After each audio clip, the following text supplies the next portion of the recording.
오늘부터 하이델베르크 요리문답을 공부하려고 합니다. 사실 하이델베르크를 주일 오후에 예배해야 하는 게 제일 적당하나 신구약 강해를 해오던 관계로 그렇게 하지 못하고, 두 번째는 좀 어려워하고 딱딱해야 하는 경향이 좀 있어서 그동안 해오지 못했는데, 언제나 우리가 젖만 먹고 살 수는 없잖아요. 모든 음식을 먹어야 우리가 강해지는 것처럼, 힘을 얻는 것처럼 하나님 말씀을 바르게 배워야겠다는 생각에 금요 기도회라도 하이델베르크를 공부할까 싶습니다. 그래서 기도하고 준비하여 오늘 섰습니다.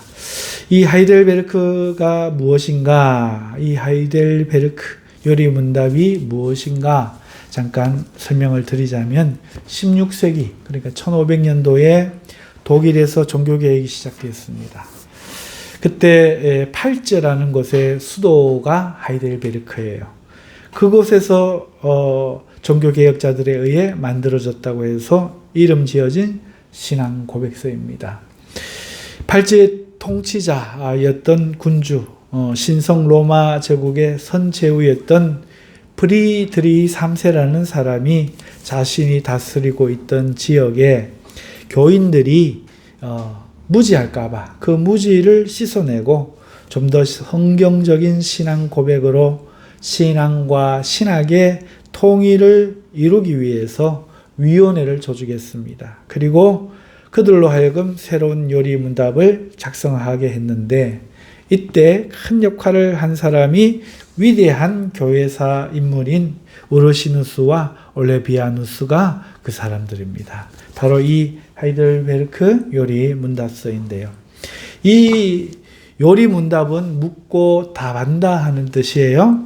묻고 답하는 것으로 신앙을 배우는 거죠. 이것은 철학에서도 소크라테스 때부터 유명하게 쓰였던 그 공부하는 방법이었습니다. 오늘날도 이것은 동일해서 내 자신에게 질문을 만들어 놓고 답하는 것이 학습에 참 도움이 되는데, 이런 전통적인 방법으로 이 신앙 고백서가 만들어졌고, 이 고백서는 웨스트민스트 요리문답서와 함께 모든 신앙인에게 믿음의 부여를 주는 개혁교회의 빛나는 유산이라 할 수 있는 문답서입니다.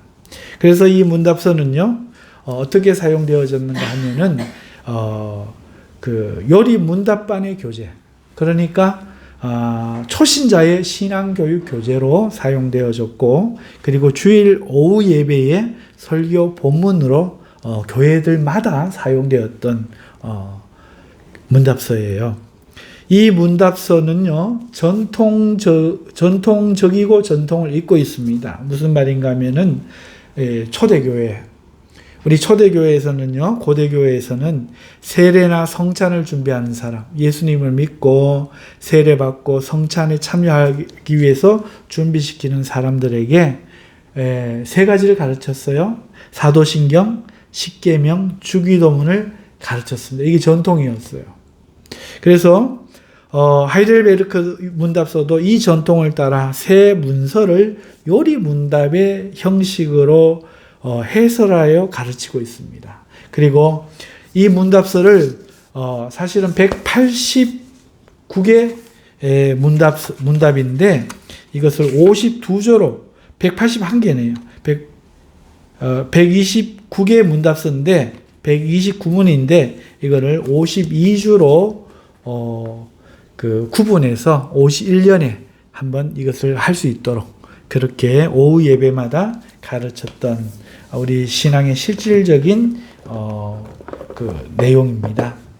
자, 오늘은 이 문답서가 우리에게도 참으로 우리의 신앙이라고 하는 것은 하나님을 믿는 마음인데, 그러나 이 믿는 마음이 자기의 어떤 고정관념이나 예전에 가졌던 신앙에서의 어떤 그 경험을 토대로 하는 수도 있기 때문에, 이 신앙과 성경에 대한 신학이 일치를 이루기 위해서 참 중요한 그 공부인데요. 그래서 오늘은 그 중에서도 먼저 1문부터 시작해서 앞으로 해 나가는데, 사실 오후 예배 때를 하려고 하면은 오후 예배 때 또 전도 훈련도 있고 해서 1시간을 다 잡아도 이 일주일 걸 못해요.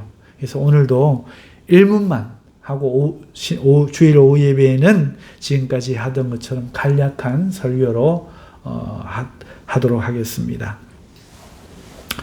자, 1문을 먼저 제가 읽고 답을 말씀드리면요. 1문은 이렇게 시작됩니다. 살아서나 죽어서나 당신의 유일한 위로는 무엇입니까? 여러분, 위로가 뭐예요? 위로가 뭐예요? 여러분들 뭐가 있으면 위로가 되시겠어요? 살아서도 죽어서도 위로가 될 수 있는 유일한 것, 바로 예수 그리스도 아닙니까?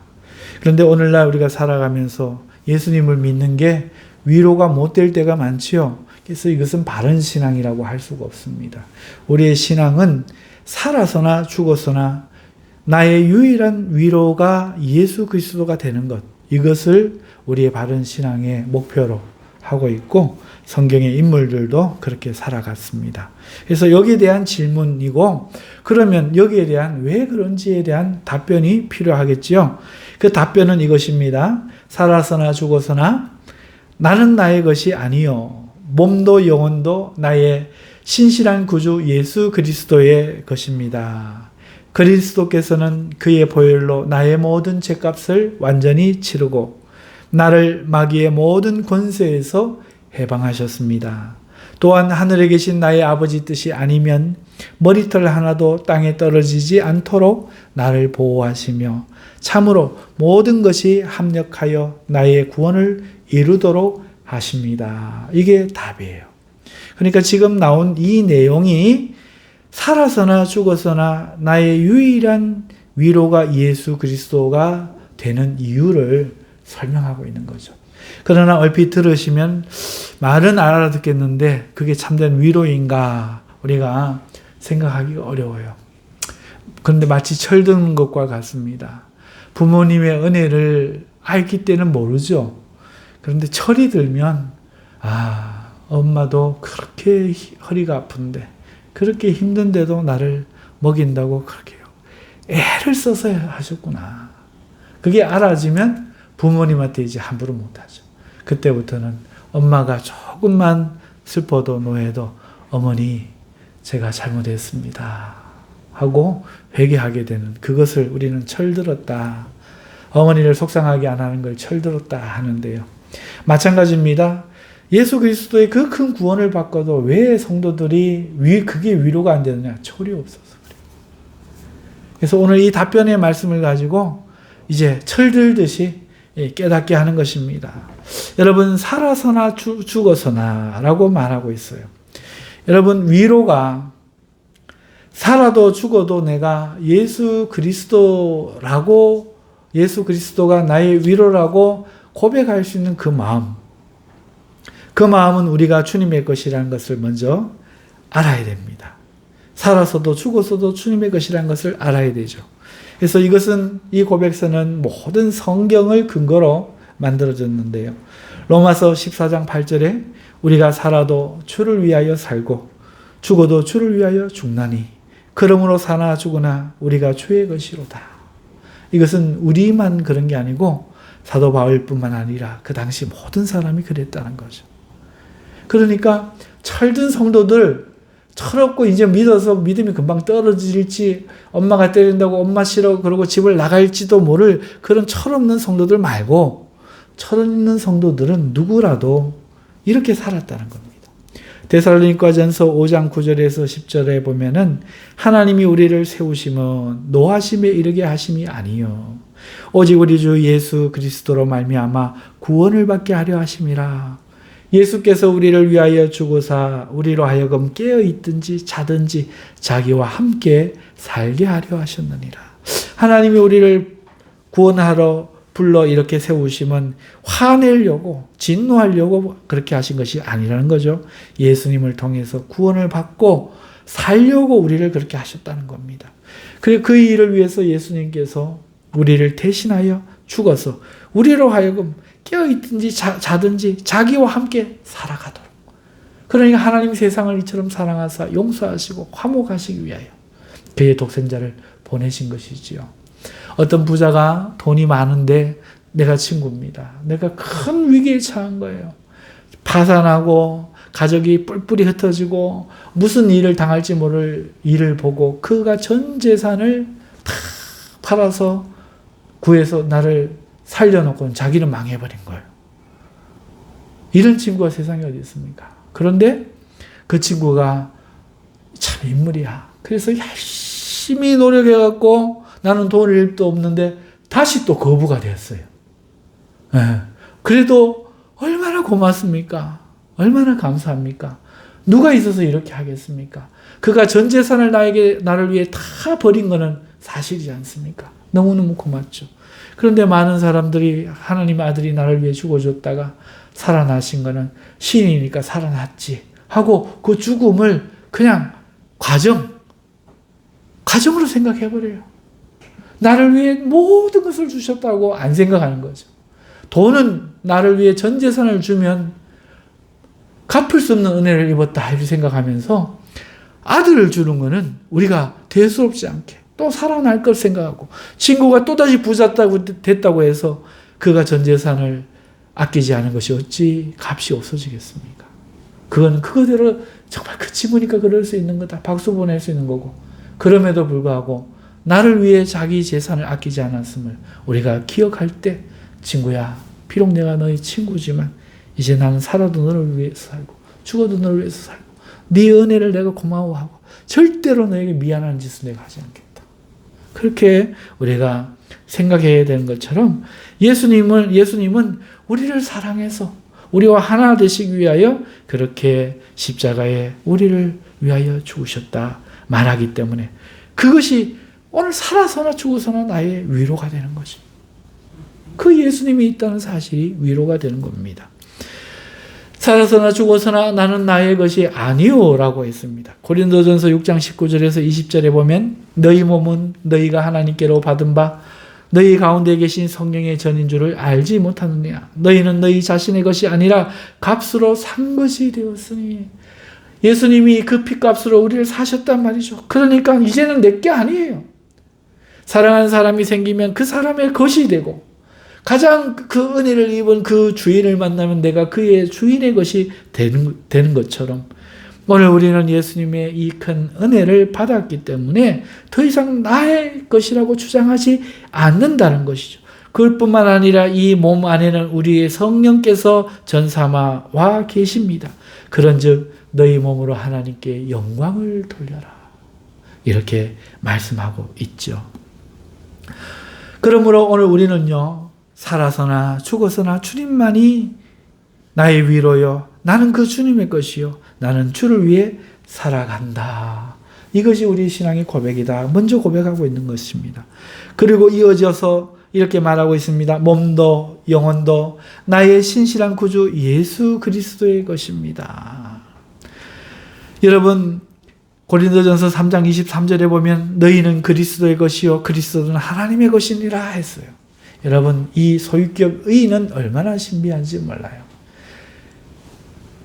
자기 아들 보고 나의 아들이라고 말하지 않는 사람 없어요. 나의 아들. 속에는 나의 것이 있죠. 이 나의 것이란 말이 내가 함부로 하기 쉽다는 말처럼 들리지만 내 거기 때문에 죽고 내 거기 때문에 희생할 수 있는 이 소유격은 놀라운 비밀을 갖고 있습니다. 여러분 우리는 그리스도의 것이고 그리스도는 하나님의 것이에요. 그렇기 때문에 우리는 주님의 소유고 주님은 하나님의 소유이긴 하지만 하나님은 그리스도를 위하시고 그리스도는 우리를 위하신다 하는 것입니다. 그래서 예수 그리스도에 대해서 디도전서 2장 14절 그가 우리를 대신하여 자신을 주심은 모든 불법에서 우리를 속량하시고 우리를 깨끗하게 하사 선한 일을 열심히 하는 자기의 백성이 되게 내 백성은 이래야 된다. 자기의 백성 되게 하려고 우리를 대신하여 자신을 주셨다. 그러므로 우리는 모든 불법에서 속량받은 거예요. 우리를 하게 하셨기 때문에 우리는 깨끗해진 거예요.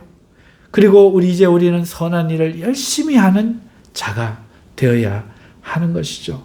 이것이 예수님의 겉다운 삶이라 말씀합니다. 그래서 나의 몸도 영혼도 나의 신실한 구주 예수 그리스도의 것입니다 하는 것은 이 은혜를 알고 선한 일을 열심히 하며 주의 백성으로서 그의 소유로서 살아가겠습니다 하는 뜻이라는 거죠. 이게 철든 거거든요. 내가 돈 벌어서 뭐 하겠노? 우리 어머니 외국 여행도 모셔가고 우리 어머니 겨울에 무릎 아프지 않게 보일러도 따뜻하게 놔드리고 자주자주 찾아뵙고 인사해드리고 불편하지 않게 마음 편하게 사시게 해야지. 자식이 부모님의 은덕을 갚을 생각이 들면 철이 난 거죠. 오늘 우리가 예수 그리스도의 것이 된다는 것은 이런 철이 든다는 겁니다. 그리스도께서는 그의 보혈로 나의 모든 죄값을 완전히 치르고, 여러분이 왜 너무 잘 아는 거잖아요. 예수님은 자기의 보혈로 우리의 모든 죄값을 완전히 치렀는데 우리라고 안 하고 나의라고 말하고 있습니다. 원래 또 서구에서는 우리의라고 이 우리를 안 써요. 그렇지만 만약에 쓴다고 해도 나의라고 썼을 것 같아요. 여러분, 각 사람에게 예수 그리스도의 보혈이 자기의 죄값을 완전히 치렀다고 인식하는 게 얼마나 중요한 일인지요. 베드로전서 1장 18절에서 19절을 보면 너희가 알거니와 너희 조상이 물려준 헛된 행실에서 대속함을 받은 것은 음이나 금같이 없어질 것이 아니요 오직 흠없고 점없는 어린 양 같은 그리스도의 보배로운 피로 된 것이니라. 흠없고 점없는 어린 양. 흠없고 점없는. 흠이 없다라는 건 뭡니까? 그 어린 양의 무슨 다리가 저거 하다든지 병이 들었다든지 이런 게 없이 건강하다는 뜻이고, 점이 없다는 건 뭡니까? 다른 잡털 하나 섞이지 않게 순수하게 하얀 털을 가진 그런 양 같은 양이라는 거죠. 그런 그리스도의 보배로운 피로 오늘 우리가 모든 죄에서부터 치유함받았다. 값싼 거 주고 돈 얼마 주고 시장에 가가지고 열과 막 그런 거 사갖고 와서 먹이지 않고, 옛날에 우리 할머니가 그러셨어요. 저 너희 할아버지는 있잖아, 날 위해서 과일을 사오면은 절대로 열과 안 사고 한 개를 사도 제일 좋은 거, 2개 안 사도 한 개를 사도 제일 좋은 걸 사가지고 갖다 준단다. 이런 말씀을 하셔요. 여러분, 하나님이 우리의 죄를 그냥 아무거나 필요 없는 거 처리해서 구원해 주신 게 아니라 제일 좋은 거, 흠도 없고 점도 없는 어린 양 같은, 어린 양, 순수한 어린 양 같은 보배와 같은 당신의 사랑하는 아들을 주어서 내 죄값을 지른대. 그러니 살아도 죽어도 주님만이 우리의 위로가 되는 겁니다. 치르고 나를 마귀의 모든 권세에서 해방하셨습니다. 요한복음 8장 34절과 36절에 보면은 예수께서 대답하시되 진실로 진실로 너에게 이르노니 죄를 범하는 자마다 죄의 종이라. 종은 영원히 집에 거하지 못하되 아들은 영원히 거하나니 그러므로 아들이 너희를 자유롭게 하면 너희가 참으로 자유로우리라. 아들이신 예수님이 그의 피로 우리를 자유롭게 하셨기 때문에 우리는 이젠 종이 아니고 자유인이 돼서 자유로운 아들이 돼서 오늘 우리는 모든 죄와 마귀로부터 해방된 존재인 것을 주님이 말씀하고 있습니다. 이것은 주님께서 온전히 죄값을 치루어 주셨기 때문인 것입니다. 요한일서 7장에 보면은, 요한일서 7절에 보면은, 요한일서 1장 7절에 보면은 그가 빛 가운데 계신 것 같이 우리도 빛 가운데 행하면 우리가 서로 사귐이 있고 그 아들 예수의 피가 우리를 모든 죄에서 깨끗게 하실 것이요 라고 어떻게 우리가 깨끗해질지를 말하고 있어요. 예수님이 십자가에 피 흘려 주셨잖아요. 그러면 우리가 어떻게 그 피로 깨끗함을 받을까? 그가 빛 가운데 계신 것 같이 우리도 빛 가운데 행해야 된대요. 그 빛 가운데 행하는 게 뭡니까? 우리가 서로 사귐이 있고 그 아들 예수의 피가 우리를 모든 죄에서 깨끗게 하실 거예요. 여러분, 사귐이 있어야 돼요.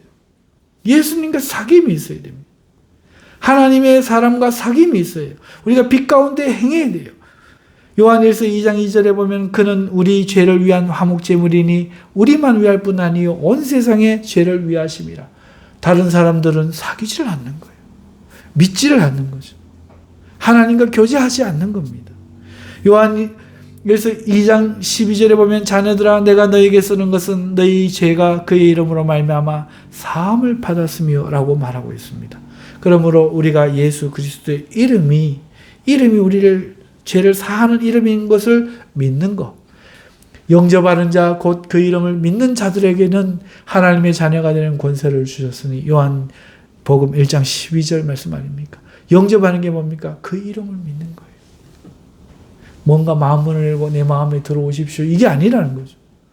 예수님의 이름, 구원자이신 이름, 하나님의 사랑이신 이름, 우리를 죄에서 깨끗하게 하시는 그 이름을 믿는 게 그와 사귐이 있는 거고 그를 영접하는 거고 그를 영접하면 하나님의 자녀가 되고 하나님의 자녀가 되면 자녀가 아버지 집에서 사는 것처럼 하나님의 집 천국에서 영원히 살 수 있는 권리를 받는 것이죠. 그 흠도 없고 점도 없는 어린 양의 그 보혈로 하나님이 우리를 마귀의 모든 권세에서 해방하신 줄 믿습니다. 모든 죄값을 치러주신 줄 믿습니다. 그렇기 때문에요. 히브리서 2장 14절에서 15절에 보면 자녀들은 혈과 육에 속하였음에 그도 또한 같은 모양으로 혈과 육을 함께 지니심은 죽음을 통하여 죽음의 세력을 잡은 자 곧 마귀를 멸하시며 또 죽기를 무서워함으로 한평생 매여 종노릇하는 모든 자들을 놓아주려 하심이니 라고 말하고 있는데요. 오늘 우리가 혈과 육에 속했는데 이 혈과 육을 속한 우리를 구원하기 위해서 예수님도 이 사람이 혈과 육을 가진 사람이 되어서 이 죽음의 세력을 잡은 자 마귀의 일을 십자가에 죽어주심으로 멸하고 그의 죄는 그의 권력은 우리를 죄인으로 정죄하는 거 아닙니까? 그거를 멸하고 죽기를 무서워하는 우리, 죽는 것을 무서워 한평생 매여 죽지 않으려고 발버둥 치다가 살다가 결국 죽게 되는 우리를 모두를 자유하게 하려고 그가 이 땅에 오셔서 사람이 되셨다. 이렇게 말씀하고 있습니다. 그가 나를 이렇게 해방하기 위해서 이렇게 이 땅에 오셔서 친히 사람이 되신 거지요. 나는 그냥 권세에서 해방된 게 아니고 십자가의 죽음 그 하나만으로 해결된 게 아니고 이 모든 것이 주께서 우리를 자유케 하시기 위하여 하신 일이라 하는 것입니다. 요한일서 3장 8절에는 죄를 짓는 자마다 마귀에게 속하나니 마귀는 처음부터 범죄함이라 하나님의 아들이 나타나신 것은 마귀의 일을 멸하려 하심이라. 여러분, 우리 예수님께서 우리에게 오셔서 아까 이야기한 것처럼 우리가 이제는 살아도 죽어도 선을 행하며 열심히 선을 행하며 주의 것으로 살게 하기 위해 이 땅에 오셨다는 거죠. 그러나 마귀는 우리로 하여금 죄짓게 합니다. 마귀는 우리를 죄짓게 하여서 자기에게 속하게 합니다. 사람이 죄를 지으면 마귀에게 속하는 거예요. 예수 믿는 사람이 오늘도 전도 가갖고 그 이야기를 하게 됐는데 미장원에 이제 이발을 하러 갔더니 그 미용실 옆에 그 누가 와 있어요. 이제 원장님하고 이제 이야기를 하는데 제가 그런 이야기 했습니다. 사람이 죄를 지으면 하나님의 은혜에서부터 잠시 끊어집니다. 죄가 하나님과 사람 사이를 가로막기 때문인데 그러면 그 마음이 평안함을 잃고 부드러움을 잃고 기쁨을 잃고 점점 나빠져 가는 거죠. 그래서 우리가 죄를 안 짓는 것이지 술, 담배는 그게 죄도 아니고 그렇습니다. 누구라도 예수님을 믿고 사랑하게 되면 저절로 술, 담배를 끊을 수도 있고 기도하면 하나님이 끊게도 해주시고 교회 나오는 것도 예수님 믿고 싶으면 예수님의 이 사랑을 깨달으면 성찬하러 나오고 싶고 예배하러 나오고 싶고 주님이 이 몸을 찢어서 나를 구원하셨던가 이 피를 흘려 나를 구원하셨던가 그것이 믿어지기 시작하면 철이 들기 시작하면 지금이야 이제 방금 믿어서 하나님 믿고 구원받는 건 좋지만 교회 가서 주일날 앉아서 놀지도 못하고 있는 거 싫을 수 있지만 철들면, 신앙이 들면, 은혜가 들어가면 그 사람은 저절로 나오고 싶고 하고 싶고 헌금하지 말아도 하고 싶고 봉사하지 말아도 하고 싶은 거예요. 그래서 잘못된 신앙 가지면 안 됩니다. 그래서 오라고 하지 않습니다. 걱정하지 마세요. 하나님이 선한 일을 시작하시는 이가 성장케 하시고 물을 주시고 비를 주시고 햇빛을 주셔서 성장하면 은혜로 자라면 반드시 예배하지 말라고 해도 예배하고 사랑하지 말라고 해도 사랑하고 그걸 모르고 인간의 행위로 배워놓으면 그저 모양만 교인이 되어서 은혜를 평생 체험하지 못하는 불쌍한 사람 되니 그래서 내가 이분한테 교회 오라고 막 강요하지 않습니다.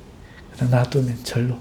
그랬더니 이분이 자기는 경산중앙교회 다니는 사람이라고 자기를 소개하면서 인사하고 나올 때는 굉장히 존경하는 모습으로 인사를 하면서 헤어지는 걸 봤어요. 여러분 사실 그렇잖아요. 우리가 어머니를 왜 공경 안 합니까? 철이 없어서거든. 심성이 못 되니까 말을 해도 막 하는 거거든요. 그 씨가 아주 안 좋으니까 어머니한테 그렇게 함부로 하는 거예요. 그런데 철만 들어봐요. 아무리 안 좋은 씨도 철만 들어봐요. 그러면 어머니한테 공경하죠. 어머니한테 말을 함부로 하지 않습니다. 이해를 다하고 어머니 마음 상하지 않게 하듯이 오늘 우리가 이 주님의 사랑을 깨닫기만 하면 이 사랑을 깨달아 철만 들면 우리는 우리 주님을 위해 선한 일을 열심히 하며 살아가는 자가 되지 말라고 해도 될 줄 믿습니다. 나를 모든 마귀의 권세에서 죽음에서 해방하시고 모든 죄값을 치러 깨끗하게 하신 이 주님 이를 위하여 천국을 버리고 이 땅에 나와 같은 혈과 육이 되어 와서 내가 그를 알기도 전 나를 사랑하신 그 주님을 우리가 어찌 우리의 위로라 하지 않겠습니까? 어찌 살아서도 죽어서도 위로가 된다 하지 않겠습니까? 이렇게 답하고 있다는 거죠. 또한 하늘에 계신 나의 아버지의 뜻이 아니면 머리털 하나도 땅에 떨어지지 않도록 나를 보호하시며 여러분 우리 이걸 믿어야 돼요. 마태복음 10장 29절에서 30절에 우리가 알고 있는 그 유명한 주님의 말씀 참새 2마리가 한 아사리온에 팔리지 않느냐 그러나 너희 아버지께서 허락하지 아니하시면 그 하나도 땅에 떨어지지 아니하리라 너희에게는 머리털까지 다 사신 바 되었나니 여러분 우리는 머리털 하나까지도 센 바 되었어요. 아무리 자식 사랑해도 머리카락 세지는 못합니다. 우리 하나님은 우리를 그만큼 아끼셔요. 머리 하나 더 어제는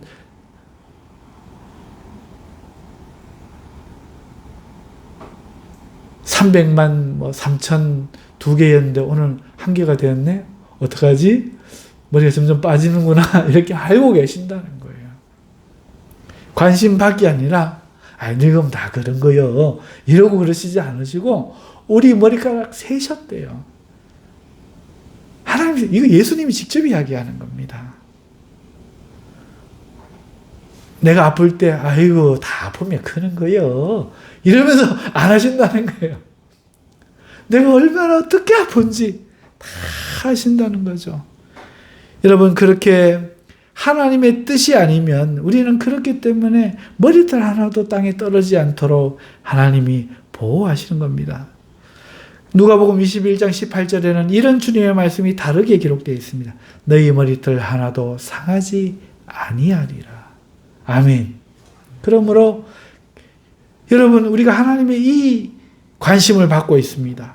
이런 관심을 받으며 우리는 보호를 받고 있는데 요한복음 6장 39절에 나를 보내신 이의 뜻은 내게 주신 자 중에 내가 하나도 잃어버리지 아니하고 우리 주님이 이 땅에 오신 것은 주님에게 준 자를 하나도 잃어버리지 않기 위함이래요. 마지막 날에 다시 살리는 이것이니라. 한 사람도 빠지지 않고. 마지막 날에 우리 주님께서 우리를 다시 살리신다 하십니다. 우리를 보호하신다는 거죠. 지키고 계신다 하는 뜻입니다. 요한복음 10장 27절에서 30절을 보면 내 양은 내 음성을 들으며 나는 그들을 알며 그들은 나를 따르느니라. 여러분 오늘 우리가 자전거 타고 이렇게 가다가 하면서 저 사람 지나가서 왜 마음에 저 사람 전도할까 하는 생각이 드는데 바빠. 돌아가야 되나 말아야 되나. 왜 망설입니까? 혹시나 하나님이 허락하는 또 가서 복음 전하고 예수님 믿으세요 말하고, 또 부모님한테 말을 함부로 했다가도 우리가 왜 사과하고 용서를 빌고 마음을 풀어드립니까? 그게 하나님이 원하시는 거니까. 여러분, 우리는요 주님의 음성을 듣습니다. 주님의 양이기 때문이죠. 이런 우리를 주님은 알고 있어요. 우리의 괴로움과 고민과 기도의 내용들을 알고 있죠. 그렇기 때문에 우리는 주님을 따르는 겁니다. 내가 그들에게 영생을 주노니 영원히 멸망하지 아니할 것이요 또 그들을 내 손에서 빼앗을 자가 없느니라 말씀하고 있습니다. 그들을 주신 내 아버지는 만물보다 크심에 아무도 아버지 손에서 빼앗을 수 없느니라. 나와 아버지는 하나이니라. 아버지가 안 뺏기면 나도 안 뺏기는 거죠. 하나이기 때문에. 만물보다 크신 우리 주님이 우리를 결단코 머리카락 하나까지 상하지 않도록 지키십니다. 그러면 우리가 살 때 중치도 안 먹고 발목도 안 찔리고 사냐, 그런 얘기 아니에요.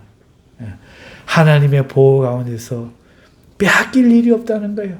그러나 자연에서 일어나는 법칙 가운데 오늘 우리에게 벌어지는 일들은, 그러니까 밥을 먹으면 배가 불러오고, 그런데도 더 먹으면 아야 해서 소화제 사 먹어야 되고, 이런 거는 벌어진다는 거죠. 그러나 그런 자연적인 법칙에도 때로 우리가 감당할 수 없는 일을 겪을 때 주님은 치료도 해주시고 속히 회복하게 해주시고 우리를 지키시고 보호하시는 주님이다, 이 말씀이며, 하나님의 구원에서는 결단코 한 사람도 빼앗아서 빠뜨려줘서 구원을 잃어버릴 사람이 없도록 하신다 하는 말씀인 것입니다.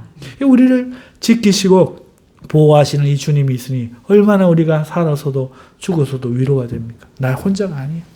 나는 오늘 약자지만, 오늘 나는 신출내기지만, 오늘 나는 미숙한 사람이지만 혼자가 아니다. 이걸 믿어야 돼요. 하나님이, 우리 주님이 우리를 반드시 지키시고 보호하십니다. 참으로 모든 것이 이런 나에게 합력하여 나의 구원을 이루도록 하십니다. 라고 1분의 대답이 끝나고 있습니다. 여러분, 우리가 알거니와 하나님을 사랑하는 자 곧 그 뜻대로 부르심을 입은 자들에게는 모든 것이 합력하여 선을 이루느니라 라고 로마서 8장 28절에 말씀하고 있죠. 여러분, 하나님을 사랑하는 자, 하나님을 사랑하는 자는 누구냐? 하나님이 그의 뜻대로 부르신 자라는 거예요. 하나님이 부르신 자마다 하나님을 사랑하게 됐다는 거예요. 이런 사람들에게는 모든 것이 합력하여 선을 이루는 줄 믿으실 수 있기를 바랍니다. 사랑하는 성도 여러분, 그러므로 그의 성신으로 그분은 나에게 영생을 확신시켜 주시고, 오늘 이 땅에서 성령께서 오셔서 로마서 8장 16절 보면 친히 우리의 영과 더불어 성령께서 우리가 하나님의 자녀인 것을 증언하시니 우리의 마음에 하나님을 아버지로 느껴지도록, 내가 아무리 봐도 하나님의 자녀인 것 같다 믿어지도록 하신다는 거죠. 제가 이번에 전도학교 가가지고 그런 고백을 했어요. 제가 목사가 되고 보니까 참 너무나 부족하고 내 인생을 돌아다 보니까 너무 부끄러운 게 많더라. 저를 비유하자면 마치 밑빠진 독 같더라. 깨진 독 같더라. 밑바닥이 깨져 있으면 어떻게 됩니까? 물이 다 새는 거예요.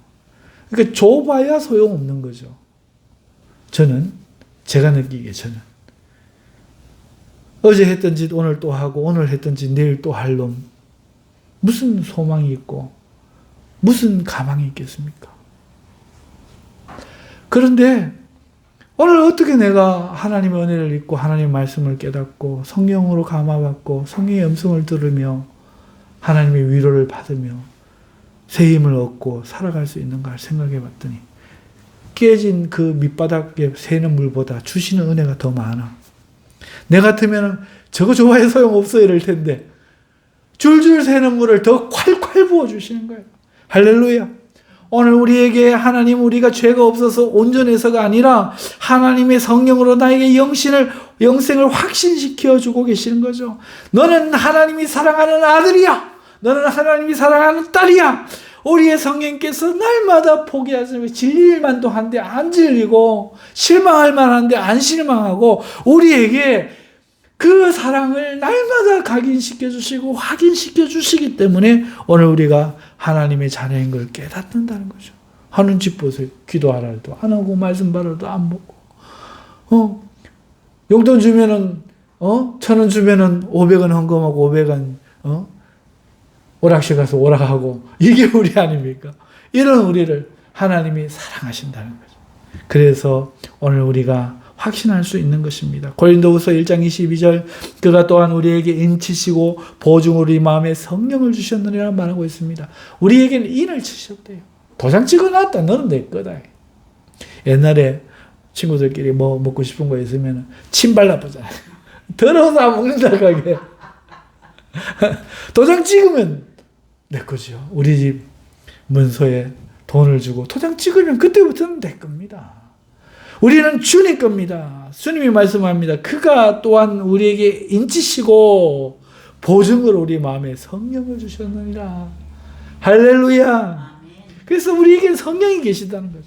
우리에게 구원을 확인시켜 주시고 영생을 확인시켜 주시고 자녀인 것을 확인시켜 주시고 그가 우리에게 도장을 찍으시고 우리 마음에 계신다는 거예요. 고린도후서 5장 5절을 보면은 곧 이것을 우리에게 이루게 하시고 보증으로 성령을 우리에게 주시는 이는 하나님이시니라. 에베소서 1장 13절부터 14절에 보면은 그 안에서 너희도 진리의 말씀 곧 너희의 구원의 복음을 듣고 그 안에서 또한 믿어 약속의 성령으로 인치심을 받았으니 이는 우리 기업의 보증이 되사 그 얻으신 것을 속량하시고 그 영광을 찬송하게 하려 하심이라 하고 있습니다. 여러분, 이 성령 안에서 이 복음 안에서 너희도 진리의 말씀 곧 구원의 복음을 우리가 듣는 것 성령으로 들어지는 거예요. 그 안에서 또한 믿는 것 성령으로 믿어지는 거예요. 약속의 성령으로 그래서 인쳐지는 거예요. 내 거 도장 찍는 거죠. 왜 이렇게 하시냐? 우리 기업의 보증이 되시려고 성령께서 보증이 되. 봐라, 내가 있으면 이 사람 구원받은 사람이다. 그 얻으신 것을 속량하시고 그 영광을 찬송하게 하려고 성령께서 우리 안에 계신다. 그러므로 그의 성신으로 나에게 영생을 확신시켜 주시고 이제부터는 마음을 다하여 즐거이 그리고 신속히 그를 위해 살도록 하십니다. 그러니까 위로가 된다는 거예요. 성령이 계시니까 위로가 되는데 이 성령으로 말미암아 마음을 다하여 이제부터는 즐거이 그리고 신속히 그를 위해 살도록 하신다는 거예요. 에스겔서 36장 26절에서 27절에 보면 이렇게 말씀합니다. 또 새 영을 너희 속에 두고 새 마음을 너희에게 주되 너희 육신에서 굳은 마음을 제거하고 부드러운 마음을 줄 것이며 또 내 영을 너희 속에 두어 너희로 내 율례를 행하게 하리니 너희가 내 규례를 지켜 행할지니라. 여러분, 마음이 굳으면 안 해요. 아무리 금과 옥 같은 말씀을 설교 시간에 해도 마음이 굳어 있는 성도는 절대로 안 듣습니다. 아무리 부모가 사랑으로 말을 해도 자녀가 마음이 굳어 있으면 절대로 말을 안 듣죠. 그러니 성령이 계신 것이 우리에게 얼마나 위로가 됩니까? 새 영을 우리 마음에 주사 우리에게서 굳은 마음을 제거하시는 거예요. 제거하시고 오늘 우리가 하나님의 규례를 지켜 행하도록 하나님의 율례를 행하도록 그가 만들어 주신다 하는 거죠. 그러니 위로가 되는 거죠. 살아서나 죽어서나 당신의 위로가 무엇입니까? 바로 예수 그리스도와 그로 인하여 주어진 성령. 이 사실을 생각할 때 오늘 우리 삶에 자잘한 거, 돈 몇 푼, 성공하는 거, 출세하는 거 이런 게 아니고 영원한 나라와 영생을 바라보며 하나님 앞에 보답하지 못하는 나를 불러 사랑하시고 하나님의 뜻대로 살게 하시는 마음을 끊임없이 포기하지 아니하고 주시는 우리 주님께 우리가 위로를 받고 힘을 얻고 그의 말씀에 순종해 살 이유라 믿습니다. 로마서 8장 14절에 보면 무릇 하나님의 영으로 인도함을 받는 사람은 곧 하나님의 아들이라. 여러분 아까 이야기했잖아요. 하나님 우리 마음에 여러 가지 감동을 주시거든요. 그럼 순종해야 돼요. 하나님 말씀을 생각나면서 이렇게 해야 되지 않냐? 순종해. 그러면요 친목해져요. 진화해져요. 친밀해져요. 하나님과. 하나님의 이 성령의 음성을 잘 듣고 인도를 받는 것이 참 중요합니다. 고린도후서 3장 6절에 그가 또한 우리를 새 언약의 일꾼 되기에 만족하게 하셨으니 율법 조문으로 하지 아니하고 오직 영으로 함이니 율법 조문은 죽이는 것이요 영은 살리는 것이니라. 여러분 율법 조문은 네가 못했잖아. 이걸 깨닫게 한다면 하나님의 성령은 이렇게 해야 네가 살아. 이렇게 해야. 아가야 열이 나는 아기를 엄마가 그 찬물수건을 해가 머리 얹고 약을 한 약을 지어와가 아가야 써도 이걸 먹어야 네가 살아. 이걸 먹어야 살아. 눈물로 위로하며 아이를 설득하며 먹이듯이 오늘 우리 성령님께서는 율법의 점으로 네가 그렇게 하니까 병들었지 이렇게 하시는 게 아니라 아가야 이렇게 해야 네가 산다. 하나님의 아들아 이래야 네가 산다. 말씀하고 우리를 살리신다는 겁니다.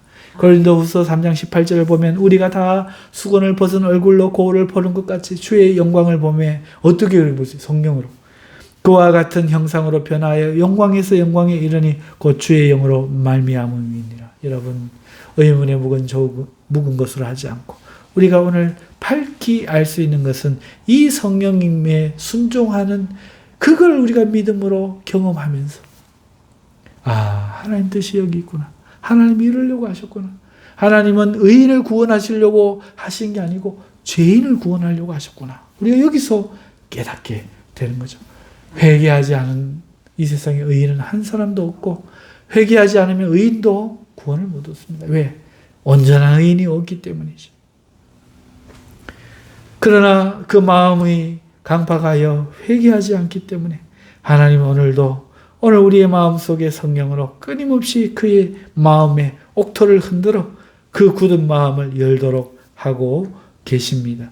그렇기 때문에 그에 따를 때 순종할 때 우리는 하나님을 친밀하게 볼 수 있는 것이죠. 요한일서 3장 3절 주를 향하여 이 소망을 가진 자마다 그의 깨끗하심과 같이 자기를 깨끗하게 하느니라. 할렐루야. 하이델베르그 요리 문답 1문은 사람이 살아서나 죽어서나 유일한 위로가 무엇입니까? 라는 질문이었습니다. 많은 사람들이 믿는 사람들이 이 말에 예수님이 나의 위로입니다 라고 쉽게 말하지 못합니다. 왜 그렇습니까? 철이 들지 않아서 그렇습니다. 그러나 철든 사람의 대답이 무엇입니까? 살아서나 죽어서나 나는 나의 것이 아니요 몸도 영혼도 나의 신실한 구주 예수 그리스도의 것입니다. 그리스도께서는 그의 보혈로 나의 모든 죄값을 완전히 치르고 나를 마귀의 모든 권세에서 해방하셨습니다. 또한 하늘에 계신 나의 아버지 뜻이 아니면 머리털 하나도 땅에 떨어지지 않도록 나를 보호하시며 참으로 모든 것이 합력하여 나의 구원을 이루도록 하십니다. 아멘. 그러나 이걸 읽는 사람들이 이걸 듣고도 못 깨닫잖아요. 그런데 어떻게 깨닫습니까?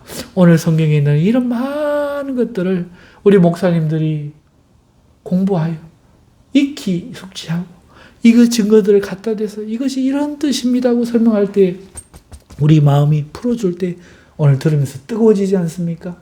바로 성령님이 계신 증거지요.